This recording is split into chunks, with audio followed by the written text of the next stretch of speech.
In the past few weeks, an unusual development has surfaced from mainland China.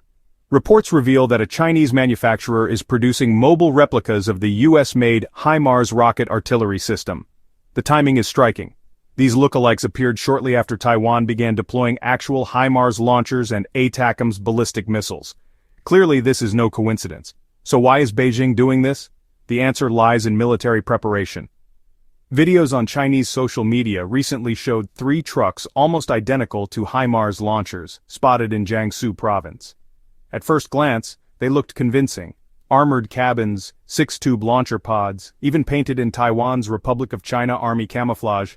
But a closer look revealed differences: lighter construction, no advanced suspension, and no functioning rockets.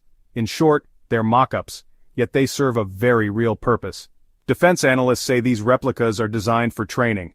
For years, the People's Liberation Army has been running large-scale exercises to simulate a Taiwan Strait conflict.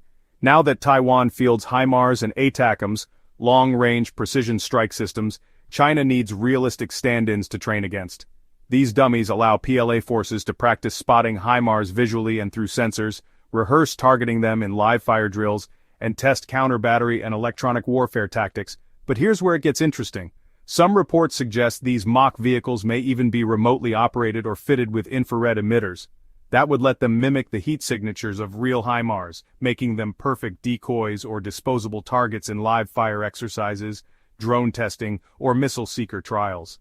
Meanwhile, Taiwan's actual systems are game-changers. Back in 2020, the US approved a $436 million deal to supply 11 HIMARS launchers and 64 ATACMS missiles. Deliveries are now underway. These weapons extend Taiwan's strike reach up to 300 kilometers, enough to hit PLA staging areas, logistics hubs, and even naval assets. In Ukraine, HIMARS has already proven devastating against Russian forces, thanks to its precision, mobility, and ability to evade counterstrikes. For Taiwan, it's a critical deterrent. For China, however, it's a serious problem. Any invasion scenario depends heavily on amphibious assaults, and mobile systems like HIMARS can strike landing forces before they even reach the shore. That's why Beijing is doubling down, improving air defenses, developing countermeasures, and now building replicas to make training as realistic as possible. But this is bigger than just Taiwan and China. It's part of a wider arms race in the Indo-Pacific.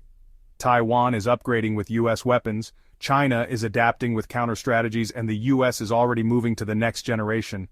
Programs like the Precision Strike Missile, doubling HIMARS' range to over 500 kilometers, will soon take the battlefield even further. In the end, these Chinese HIMARS replicas aren't toys. They represent how seriously Beijing is preparing for a future conflict. Each fake launcher helps the PLA get better at neutralizing Taiwan's new firepower, and each real HIMARS in Taiwan makes Beijing think twice before taking action. This back and forth is a clear signal. The balance of power across the Taiwan Strait is shifting, and both sides are racing to stay one step ahead. This back and forth is a clear signal.